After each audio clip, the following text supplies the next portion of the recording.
The question is that the motion be agreed to, and I give the call to the member for Flinders. Thank you, Mr Deputy Speaker.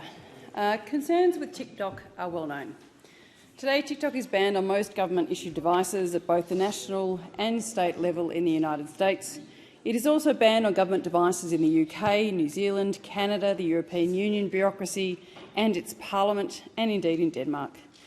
Increasingly, it's not just banned on devices, but it is blocked by Wi-Fi networks, so cannot even be accessed by personal devices in some sensitive locations. Dozens of United States universities and schools have banned TikTok access from their local Wi-Fi networks.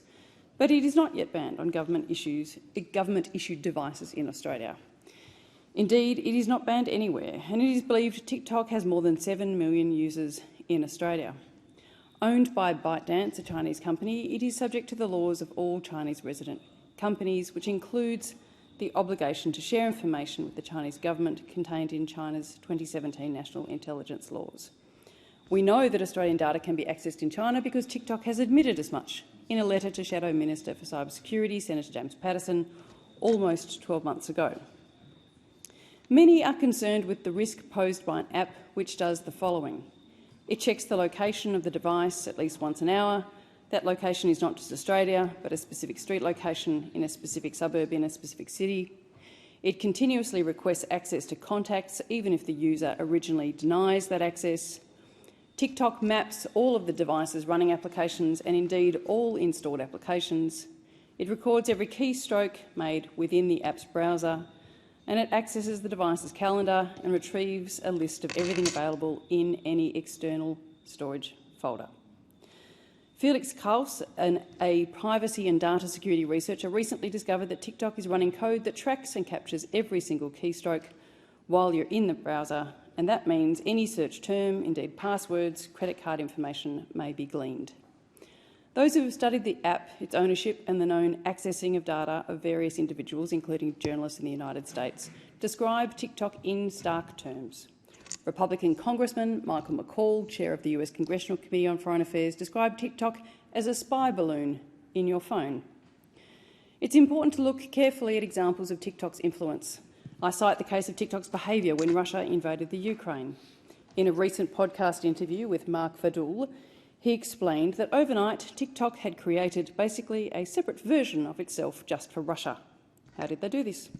They put in place an upload ban, meaning that people could not post new content at all, and in particular they could not post content regarding the war that was unfolding in front of them.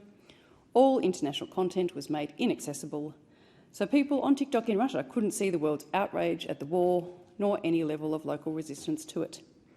However, despite that upload ban, certain Russian accounts were still able to continue to post, and that which was published overwhelmingly supported the pro-Kremlin content.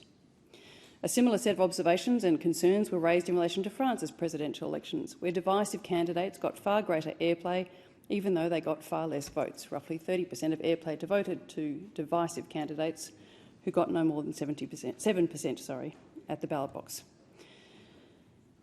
Social media and digital data experts Tristan Harris wrote of TikTok last September as follows. Imagine it's the Cold War in the 1960s, and imagine the Soviet Union put itself into a position to run a television programming for the entire Western world of more than 1 billion TV viewers. We would have never in the West let that happen during the Cold War.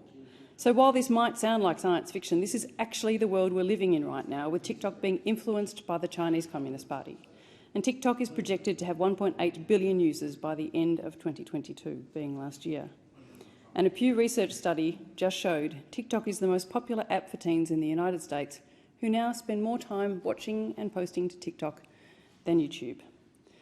For the better part of a year, the Coalition has been calling on the Albanese government to act on the national security risks associated with TikTok. It is not safe enough to be on the devices of any of our Five Eyes partners. I ask, why on earth does this government think it is safe enough here?